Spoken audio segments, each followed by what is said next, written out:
Okay, we're live. We're back again. Matt Higgins with the Manifestor mindset. And I have a great guest with me today. I'm excited to have. It's Patrick Schwarzenegger. And I'm almost afraid to introduce you because I don't want to pigeonhole you, which is part of why I really wanted to have you on. You've done so many things.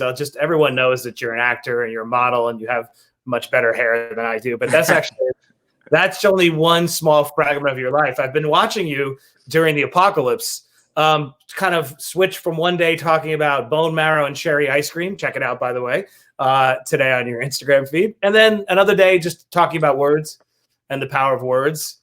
You just have a really interesting career. And I know from our conversations that you're really interested in entrepreneurial spirit and cultivating it with your generation. So lots to talk about. But maybe let's just start with your principal career at the moment. What's going on in your life, and what's LA been like? Yep. Yeah, I mean, I like to define myself as an entrepreneur, an investor, advisor. But I think that it's business is something that I've always been extremely interested in. It's something I've been involved with since I was a little kid, even with lemonade stands, to then going and running my dad's memorabilia, to then investing into multiple companies. But kind of the main thing that I'm focusing on these days is really helping young entrepreneurs. I mean, I have my own advisory consulting firm called Achilles Advisors, which has about 16 companies underneath that. By the way, fantastic name, Achilles Advisors. Thank you. But essentially what I'm doing is just I'm trying to be a helping hand to young entrepreneurs in age and expertise in their business cycle. But we inject capital, go on and help them kind of get from A to B. And I think that the reason why I love to do that is because my parents were really instrumental in helping me in my to where I am today, with investing in my first businesses and creating my first businesses and everything like that, from being mentors to helping me with capital, with everything. So I realized how much a helping hand can really go. So I kind of wanted to pay that back towards other people, find ways to impact them and bring kind of our connections and our expertise to their business. So take me back in time for a second, right? You've had so many extraordinary influences in your life, your political heritage and your acting heritage. When did you first get the entrepreneurial bug? I know you launched a brand when you were 15, but when did you first get the glimmer? Yeah, I honestly think it was the lemonade stands. Like, I was obsessed with lemonade stands, and my dad would and my mom got me this little like those toy cars when you're younger that you sit in, and they got me like a mini truck one, and I would put my table in the back of it, and I'd bring my Crystal Light powders and then the big water jugs, and then my dad would teach me, okay, this is how much the Crystal Light powder is. Okay, this is how much the lemons are. This is the sugar. This is how much you're putting in the water. That means you need to mark it up 50% to then you sell that, and that's your profit and what a revenue is, and the whole kind of thing. And I think I just fell in love with the idea of it then, and then it always just kind of kept going. And then it grew to, he put me in charge of his memorabilia when I was 10. And he let me do anything. What's it like to report to your dad at 10 years old? I picture it being intimidating, but maybe not. No, it was great because he was like, look, I have these, this memorabilia, and meaning like, photos of himself or weights or, posters that were signed, whatever. And he was like, if you can find ways to sell it and, do whatever you want to do with them, I'll sign posters, I'll sign pictures, and you sell it, we'll raise a bunch of money for charity, and you'll in turn learn about business. So I started doing it. And I remember this one year I started raising six figures. I mean, and for a 13, how old were you? 13? Wow. Yeah, 11, 12, 13. I would do it every year. And I started to get to six figures, and I was like in heaven as a kid. One, because I was raising money for charity, but two, I was seeing how much money I could generate, and then learning about business, doing it firsthand was the best way to learn. And then I started my first company when I was 15, and then I sold that off in high school. And then I got some of those profits, and then in addition to that, with a loan from my parents, I invested in a company that was starting out called Blaze Pizza. And I was interning for good timing, I would think. Yeah, to be really on Blaze. You and LeBron, right? Is that yeah? LeBron came in, and that was I was interning for a guy named John Davis, and he had just exited a company called Wetzel's Pretzels. And the owner of Wetzel's Pretzels, Rick Wetzel, was like, you know what, there's the Chipotle craze is getting huge, Subway's dominating, let's do the same thing but with pizza. And I was like, I'm in, I love that. So I invested in that, and we opened the first store, and then I opened a store at the Grove, and then I went to USC and I opened a store, and now we have 360 stores. So it's it was kind of How many franchises do you have, or your group have? I have two. Okay. And do you enjoy it? As somebody who has multiple pizza concepts, I got crap, by the way, for promoting Blaze on the thing. Schwayne, that's how much I was excited to have you. But the folks at M Pizza said, what are you even mentioning the word Blaze? But I want to talk to you about the joy and the pain of running, a fast casual. Well, look, I think that, and anyone that's out there that's watching, that's involved with business or restaurants or brick and mortar right now knows it's a struggle, right? I mean, it's the main goal of what we want to do right now is how do we keep the doors open so that the employees can stay on, right? It's not about making $1, and if you lose $1, that's fine. It's how do we keep the employees on. However, before Corona and COVID-19, franchises have its headaches, right? I mean, it's again, it was the best way to learn operations management and everything like that. I mean, 1 week you can be up 7%, 10%, the next week just because you ordered too much food, or our USC location, USC has an away game, you have to prepare for that and have less workers and less, cheese and sauce and this thing and that thing, and it's really interesting to see a margins on a franchise just get withered away real fast. Right. Well, that's what I sort of enjoy about it. I'm sure you feel the same way. Like it's the complexity of it becomes its own moat, sort of, right? Like it's not the kind of thing you could just jump in and put on autopilot, because any week everything changes. And in the best case, you're operating at a 20% four-wall margin, right? And then the little thing changes and everything, goes. But for some reason, I'm just drawn to it because there's a degree of artistry in presenting food, right? You meet these characters, like a Christina Tosi is my partner, right? And it's not just about food. It's about scaling her passion. And then the complexity store by store and things changing. And then you're euphoric, and then the next day you're despondent because something changed. But it's not like investing in Snapchat, where you kind of close your eyes and hope that it scales. And to IPO. It's fun. I would say the best thing that's come of it, besides a very successful company and making money and everything, is the ability to utilize the stores in other ways. And what I mean by that is, from the success of Blaze, the amount of companies and young entrepreneurs and stuff that have come and pitched me products, and I've got to use Blaze as kind of a sampling process, or to get kind of A/B testing from customers, what they like or didn't like of the products, is something that has been, monstrous for my kind of business portfolio. So do you ever, I've read a little bit about your philosophy around, scale and goal setting. So I just want to go back. I'm curious, do you ever feel that pressure to sort of be in any box? Because you have all these skills, being an actor, being a model, being a business person, the political, I know you're interested in politics too. Do you ever feel that? And how do you choose how to spend your time? I'll tell you, I don't, but it's funny because everybody always recommends that I do.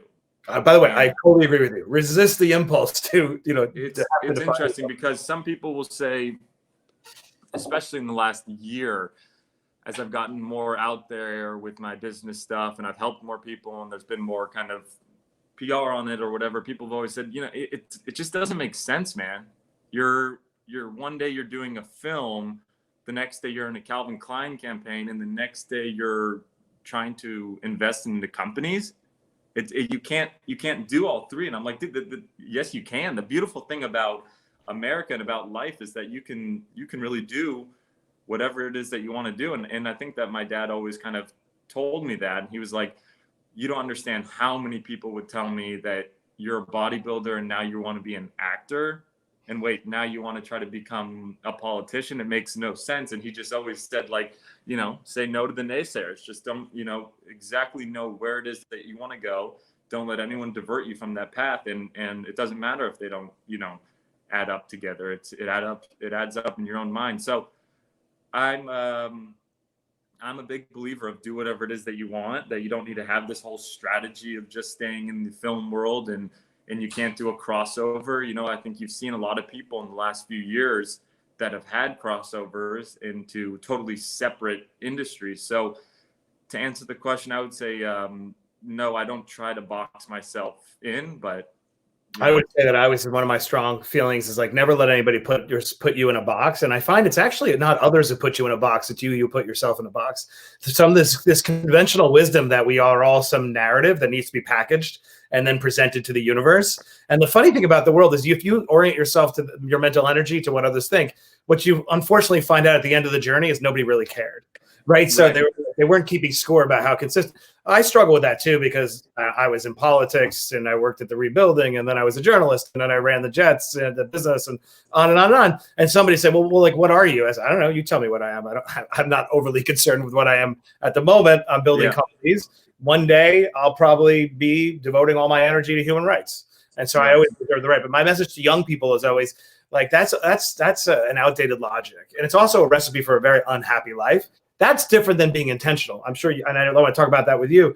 It's different. Being open-minded to opportunity is different than being intentional with your time so that you succeed as you pursue in different directions. I want to talk about your whiteboard by your bed. Is that really true? Is that a mythology about your goals that you keep? No, I don't have my phone with me, or else I would pull up a photo. But yeah, I keep, I have my 2017, 2018, 2019, and 2020 goals on my bedroom. Just massive, big whiteboards of my goals, kind of my kind of different quotes on there that I want to kind of stick by on the year. And then I kind of break them down into personal development goals, financial goal, occupational goal, and then kind of physical, family, and faith goals. But I'm a massive, massive, massive goals person. And in fact, I hosted a whole goals session this year at our office with about 100 people that came free just to help people kind of do their goals, because it always shocks me how often I hear people say that they have goals, but they can't articulate them, or they don't have them written down, or they're embarrassed by them, or anything like that. So I'm a big believer in writing down your goals, putting them in front of your bed, or somewhere that you can, your fridge or your front door, wherever that you can kind of see them each and every day, to remind yourself, okay, this is today. How can I utilize today to get, a little bit closer towards accomplishing my goals? And one of the things I tell people is when you have goals and you write them down, you're letting your subconscious acknowledge that you're not where you want to be. And when I say you're not where you want to be, it's not that you're not happy today. I'm filled with joy. I love where I am today, but it's showing that I think I'm capable of doing a lot more this week, this month, this year. And it shows myself of where I want to get to. And I start to, when I started to actually write down the goals and really acknowledge them and to tell other people, when I spoke it out, it was almost like speaking it out into existence. Like, the famous line of ask and you shall receive. And it sounds so corny, but the more I would say it to people and then kind of hold myself responsible to them, the more I wanted to go out and conquer those goals.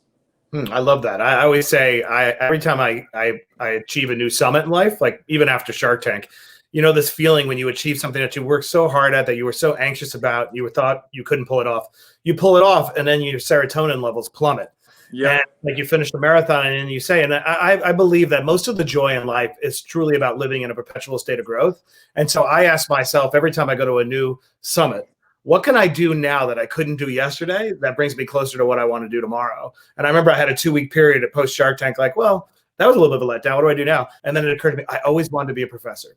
And I was like, what if I could teach at the #1 institution, in the country, arguably Harvard Business School? And then I spent a year trying to sort of achieve it. So people will say to me, that sounds very stressful. And I said, it's actually not stressful. It's joyful. It's not that I'm not content, because I don't know about you, but I always like to define what I need very narrowly so that I'm playing with the house's money. I have my wife, you met Sarah before. I have my kids. I have a roof on my head. I grew up with dirt. If I return to dirt, that's fine. But that always enables me to play with a free hand. So I argue there's joy about unlocking your full potential, and you'll never really know unless you live in that kind of growth mindset. Yeah. But I don't write my goals. Agree. I think That sounds a little stressful. one of the things that happens with people, and when I talk to them about making their goals, is they kind of have that feeling that you talked about. You make it to Shark Tank, you get all this feeling, it's so high, and then the next day you're like, or even that same day or whatever, you're kind of looking around like, okay, for what's next, and you don't really get to sulk in the moment and enjoy it. And I feel that happens to a lot of people when they don't have the kind of why associated with that goal. Why is it that they want to get to Shark Tank? Is that because they want to be, grow their platform so that they actually can go and be that professor? Or why do they want to get that wage increase at their job, or become the CEO, or and when people have the why associated with their goals, that's when it really brings the true happiness, I feel. I totally agree. And I have another principle I always talk about is it's important that once you achieve that reach, that milestone that was right out in the distance, that you consolidate your gains and you spend a minute to say, what did it mean? And also to lock in so that you're not sort of frenetically moving all over the place. Sometimes I'll beat myself up, like, especially with weight going up and down. I'm horrendous, yo-yo dieter. But then I'll say, I try to take a step back and say, let me consolidate my gains. I achieved something new that matters to me. How do I put that more on autopilot so it doesn't take the same energy the second time around? But let me continue to move forward. So I've gotten better at sort of taking a beat and looking around and trying to automate things more so that I don't look backwards and sort of things slip away that I really cared about. Yeah, that's good. So let's talk a little bit about your passion. First of all, you're very empathetic. I want to talk about that a bit. Like you could just feel it in your communication. Everything about you just has a sensitivity and an honesty and a tenderness to you. Like, what moves you about the entrepreneurial spirit? Like, why are you putting your time and energy into that area? I think it goes back to the idea of just, I'm in a very fortunate situation. I have great parents. I have a great family. They've helped me accomplish a lot of my dreams. And I have tons of more dreams that I want to go and accomplish. But, my dad always said, like, he's not a self-made man, and that the people along his journey in his life, the people that kind of reached out and bought his plane ticket to come to America, or gave him the ability to live on his couch or anything like that, were all such instruments in getting him to where he is today, and that how much of an impact it can be when you reach out and help someone. So they've helped me, and I just kind of always wanted to go out and help other people, and to actually watch a company grow. You must know this more than anyone. It's like there's nothing better to watch than someone have a dream idea. You get to come in and help them grow that, and to watch it actually flourish and get to the point of an actual store being opened, or their product being in the Stop and Shop or Wegmans or whatever, or whatever that is. It's like it's really fulfilling for me, the feeling to help them and to grow their dreams and make their dreams come true. It's like that kind of makes my dreams come true. It's like magic. It's like watching the human condition play out front, right? Like that up close, and you see somebody that almost has the full complement to go the distance, but they're missing something that maybe you can play a small role in supplying it. That's what I always say. People are, what do you do? I said, I think I try to identify the missing ingredient and I supply it, hopefully in an egoless way that I then can step back and marvel at how great you are. I always look for opportunities to submit to other people's greatness. Like Gary Vaynerchuk, it's very self-aggrandizing. I had a bagel with him and I became his first client in 2009. But I always say what I love about Gary is that I get to submit to his greatness. I can't be him. Like he is just a force of nature, but to play a small, tiny role in maybe unlocking something and do that scale, to me, that's what investing done the right way is really about. And it sounds like, that's what motivates you with all this. No, 100%. And it's just, it's such a blessing to kind of watch. It's like kind of watching a house get constructed from the bones up and watching the end product. It's like, it's really, really fulfilling. So I guess that's kind of what drives me in the entrepreneurial space. So what was on, so let's talk pre-COVID. It's, I guess your board, let's just pick March 1. What was on the board March 1 versus what was on the board March 15th in terms of goals and aspirations this year? Yeah. So everything shifted. And by the way, this is why I stress so much of having kind of your mission statement and your goals as a person, because when you're kind of thrown into a totally different scenario like Corona or COVID, it was easier for me to adjust of going back to what was it that I wanted to accomplish this year? What was at the title of it? And that was to help kind of young entrepreneurs and find ways to help other people with business and stuff. So I was planning, which I had messaged to you originally, was like this big young entrepreneurs event where I was calling it Rookie in the Vet. And I had a bunch of business veterans come in and speak to these young entrepreneurs, the rookies, and teach them about mindset and business and motivation and different tips and tools.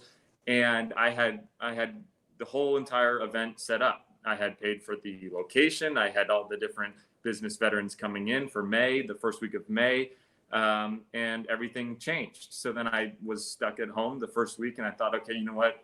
There's no way the event's happening. What can I do from home to continue to highlight different individuals that are in the business community or into different communities and help bring that information to the young entrepreneurs that I'm still trying to target?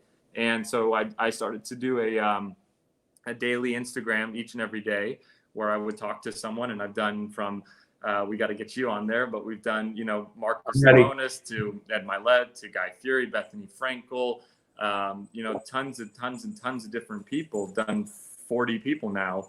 And it's, and right now more than ever, people are looking for that information because they're struggling. I mean, small businesses are struggling, medium-sized businesses are struggling, entrepreneurs that have that dream idea are struggling. They're all looking to people like yourself for that information and for those tips and tools and advice of how are you navigating through this kind of economic storm and societal storm right now. And so using my platform as a medium to bring that information to people is right on par with what I wanted to do. It's just doing it from home. No, you're doing a great job. I love the content that you're putting out. So you're communicating and sort of giving yourself out. What do you think the world looks like when we all return to normal? Do you think has your outlook changed and your energy, you think, changed? It's going to be, I think it's going to be a slow rollout again. I think that it's not like, a light switch. You just flip it on or off. I think it's more like, someone said it as a dimmer where it's just slowly going up. I really don't know what it's going to go back to. Events and everything that has like big gatherings will be, I don't know. Even if they allow it, I just don't know what the consumer is going to be wanting to do. You have to think about that. It's like, I was talking to Wolfgang Puck the other day, and he was like, look, Patrick, if the government allows me to open our restaurants back up and I go back to my full paying all of my staff and my overhead and everything, I'm worried that the consumers aren't going to want to sit at a table next to someone else, that I'm going to have to spread everyone out every 6 feet or every 6 tables. And then in turn, I have a 50% less capacity at what I'm able to bring in. And then that's really tough about restaurants. It's like, it's not easy to you have a fixed overhead with your rent. It's not easy to scale up and down your labor. Your food costs are the same. So if 20% of the population stopped going to restaurants, you're dead, right? Like no restaurant is getting above a 20% profit margin. So everyone's, I find, I'm sure you find the same, we're a little bit paralyzed. Like how am I going to reopen without assurance that the customer will be there? Yeah, exactly. And that's going to be tough. And I think that, restaurants, a lot of them have done a great job of switching to online ordering, to different, takeouts, and they've been navigating it as best as they could. But, I really don't know where I see the economy going in the next few months. I think that being said, I've done my fair research of what's happened in the 2008 and to other ones. And it really is a great opportunity and time for young entrepreneurs, or for any entrepreneur in general, of how do they utilize this time, see what the opportunity is, what do people really need right now, and what can they go out and create. But there's multiple public companies that have IPO'd in the last few years that started in 2008, 2009, post-recession. So, do you find yourself looking at deals right now, or are you spending your energy on your existing investments? Both. I'm continuing to look at deals still, but I'm also being wary of keeping cash on the side for the companies that I'm already involved with, because if you're staying flat as a company, that's growth right now.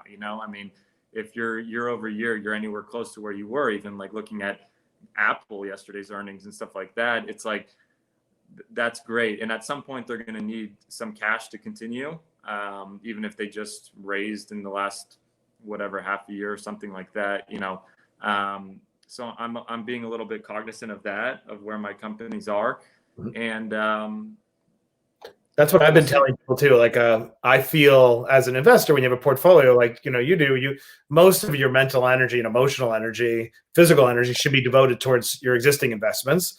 I'm sure these conversations you've had, the conversations I have, they're weighty, they're complicated, they're iterative, right? Because the world keeps changing every other day. So I try to allocate most of my bandwidth to what I have, and then, you know, keep a little bit open for optimism, right? Like, when I get, especially get a DTC pitch, because I'm heavy in the DTC space, direct to consumer, I enjoy seeing what the future might look like. And, you know, especially those individuals have to be kind of scrappy. And that gives me a sense like, okay, there's always light after dark, you know, but mostly I'm keeping powder dry, just less to be like, wait for the best possible deal, more because it doesn't feel right to put my energy there, you know? Yeah, I agree. And I think that, I mean, you're putting your energy here, which is still helping companies, helping people in a tremendous way, just not in a financial way, right? I mean, there's other ways to help people navigate through this this kind of darkness per se, without doing it in a financial way. And I think that's what you're doing so well here on the Manifestor Mindset, and that's what I'm trying to do as well, with my, you know, content, or just continuing to talk with these different people. But like Wednesday, I hosted a thing for BevNet. I've done the last 2 weeks where they just do, you know, 10 companies get to come on and talk to me each for 6 minutes, and I get to give advice and, you know, what they're going through right now, and how are ways to pivot, or you know what kind of a mindset, everything like that. So I think that there's tons of ways to continue to help people without financially injecting capital. So I'm being a little abstract for a second because I'm curious, right? Because you're so thoughtful, everything you do, especially if it's in a slightly adjacent field, you know what I mean? It's not mutually reinforced. Investing is very apart from acting, I would presume. Like, how do you allocate your bandwidth? What's the litmus test that you'll apply that makes it worth you getting involved in a new thing, whether it's a new investment specifically, or just moving in the investment direction versus acting or modeling? Like, just how do you organize your time and energy?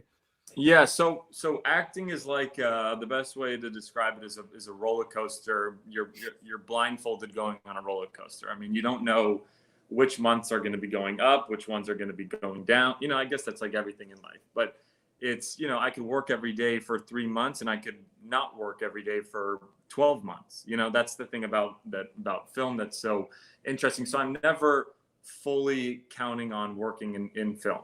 And that's why I'm always like, day to day, I'm always devoted towards kind of the businesses that I'm part of. And when a film comes around, or a cool project that's going to elevate my career or continue to grow my platform, then I would love to do it, and I go and I allocate the time. But otherwise, it's too much of a emotional and a occupational roller coaster to devote 100% of my effort and time into that field. Do you love it? You love it? Like it? I tolerate it? What is it? And I'll tell you what, when people say that acting has absolutely nothing to do with business, I actually tell them that's not true. And why I say that is, acting is it's so beautiful because you have the opportunity to put yourself, I mean, the goal of acting is to put yourself into someone else's shoes and to really try to understand how they think, how they eat, how they live, how they breathe, everything like that, right? And what better opportunity than to utilize acting as a way for me to go and hop into someone else's shoes for that few minutes. I mean, I know it's not 100%, but to understand how they think as a different consumer, as a different person in middle America versus LA versus San Francisco versus, you know, my girlfriend's from Alabama, and she didn't go to college. She's extremely successful, but has nothing with business. And whenever I ask her opinion on business, she's like, why do you ask me these things? I don't know anything about business. And I was like, you know what you are is you're a consumer that's from Alabama. And that's a totally different consumer than Patrick from Los Angeles.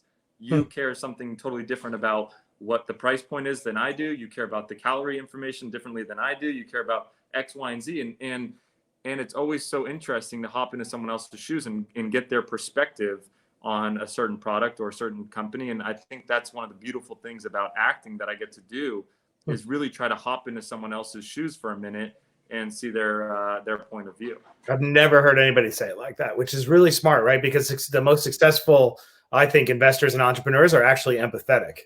They're the ones who can understand the founder journey, either through experience or through just empathy. But I find that of all things will make you the most successful. Like when I always say to one of my partners, like, look, if there's a train coming, we'll try to avoid it together. But if we have no choice, I'll hold your hand. We'll walk in front of it. Like, I'm never going to say it's your problem. Yeah. I don't stare at an Excel sheet and have a panic attack. I'm like, all right, let's fix it. But I think that's one of the reasons why I've been hopefully successful. But the empathy that you cultivate by having to step into that's really, really interesting. And it makes sense intuitively. I've never been an actor, but it makes sense intuitively. Well, you get it into different ways. I'm just comparing how acting, how I try to bring the crossover of how it's really not. I mean, of course, acting is a totally different world than business, but at the same time, there are crossovers. How can I utilize what acting brings for me and bring it over to the business side, and how can they kind of conjoin? So that's how I always try to look at it. And I always tell everybody that just because you didn't go to business school, just because you didn't take those classes, doesn't make you not, informed on you're a consumer. And that's what everybody's trying to get to, is the consumer, and get them to buy their products. You're always trying to sell them on something. So, people have to value themselves way more than they do sometimes. So the question, do you have a business in you that would actually make it worth going all in? What do you mean? I mean, is there an idea for a business that you said, that would be one thing that would be worth going 100%? Like, I'm just curious if somewhere in your brain we're incubating an idea that you're ramping up to pursue.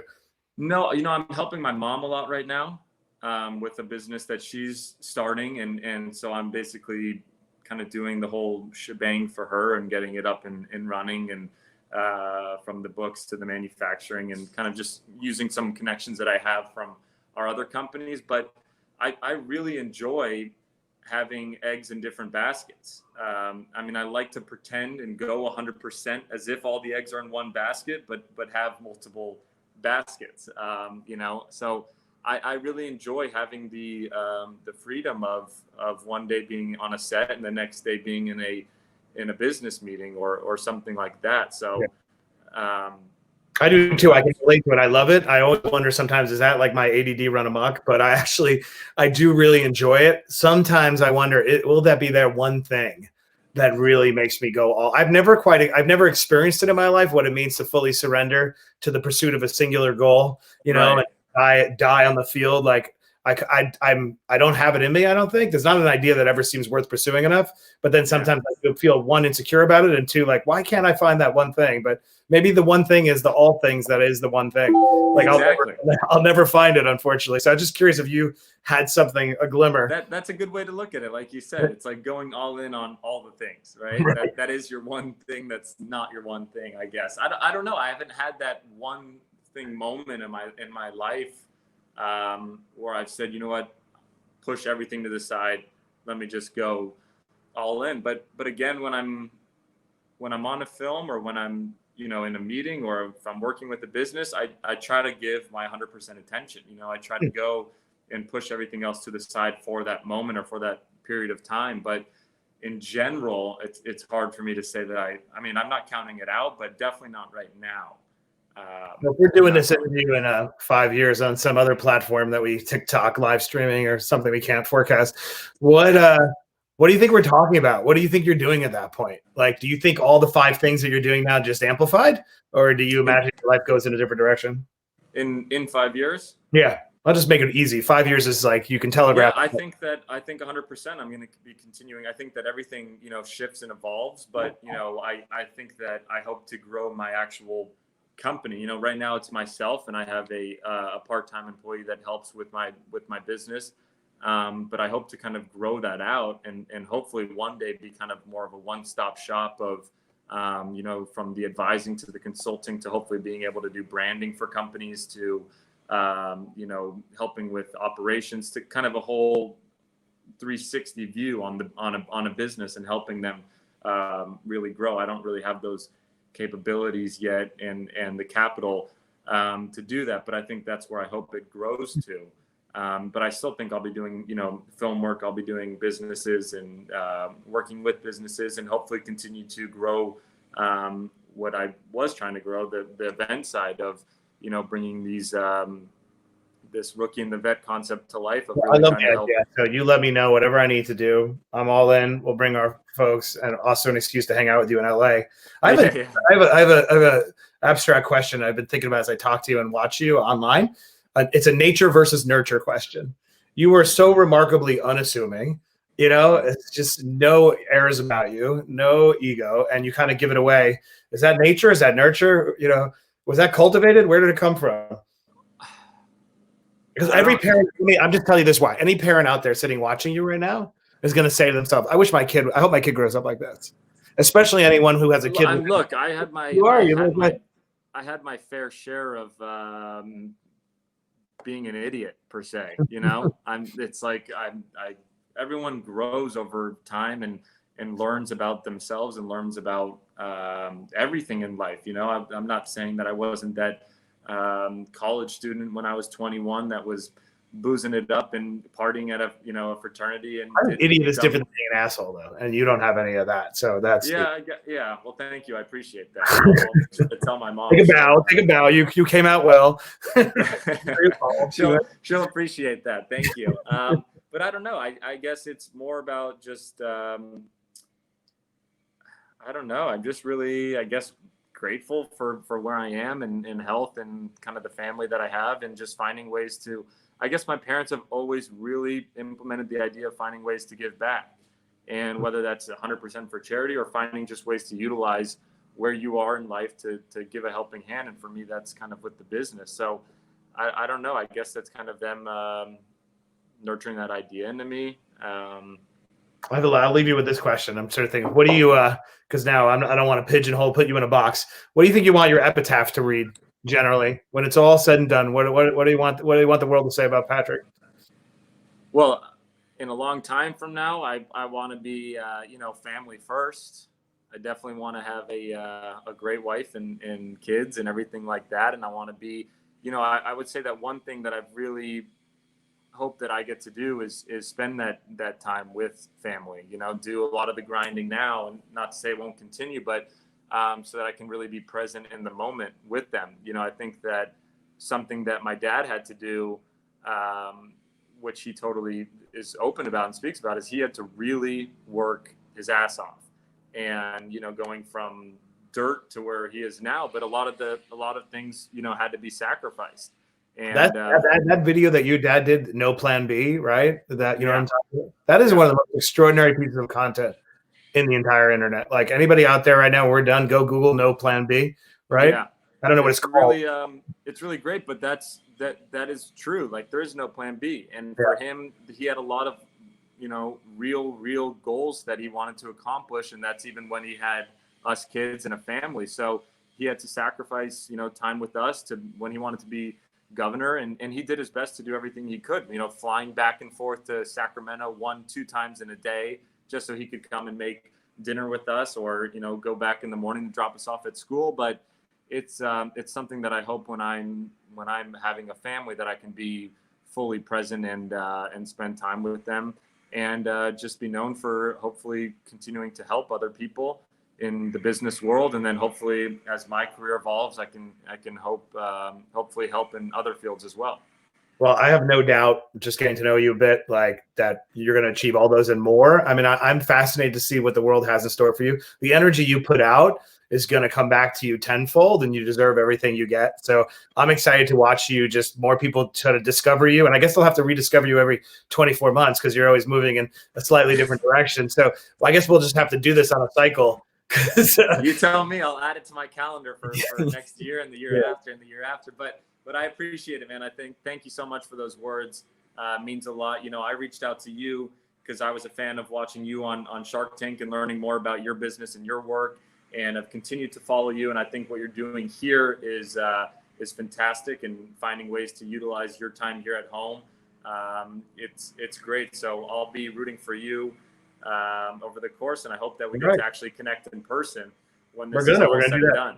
We're going to do that conference. We're going to keep talking to people, and for now, just to be continued. I really Yeah. appreciate it. And I'll see you on Instagram, I guess, right? We'll do that next. We'll All do right. that. All right. Someday Take care. we'll eat ice cream together. Oh, that's great. All right, everybody. Thank you. We'll see you soon. Take care, Patrick. Thank you, man. See you guys.